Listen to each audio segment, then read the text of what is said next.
అన్న నేను ముందు నుంచి చెప్తానే ఉన్నాను, ఈడు లేడీ అఘోరి అన్నారు కానీ వాడు లేడీ కాదు అని చెప్పి మన జైలుకి వెళ్ళినప్పుడు టెస్టులు చేశారు. వాడిని లేడీస్ సెల్లో పెట్టాలా జెంట్స్ సెల్లో పెట్టాలని చెప్పి టెస్టులు చేశారు. టెస్టులు చేసినప్పుడు ఏం తెలిసింది, ఈడు పక్క 100% మగోడే. 100% వీళ్ళు మగ లక్షణాలే ఉన్నాయి తప్ప లేడీ ఆడదానికి సంబంధించిన లక్షణాలు లేవు అని చెప్పి అన్నారు.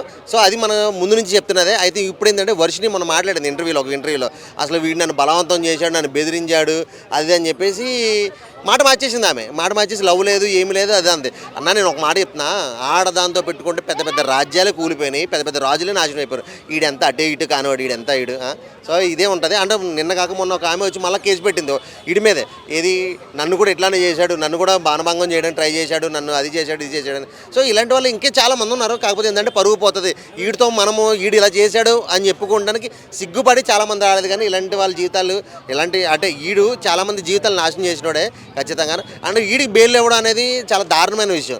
వీడు ఖచ్చితంగా 14 సంవత్సరాలు జైల్లో పడేస్తేనే కానీ వీడికి తిక్క కుదరదు అనుకున్నాం. కానీ గవర్నమెంట్ మరి వాడికి ఎందుకు బెయిల్ ఇచ్చిందో, ఎందుకు బెయిల్ ఇచ్చి బయట తీసుకొచ్చిందో నాకైతే తెలియదు. అంటే ఇంకెంతమంది జీవితాలు నాశనం చేయాలి అని చెప్పి వాళ్ళకి బెయిల్ ఇస్తారు నాకు అర్థం కాదు. సో అదే.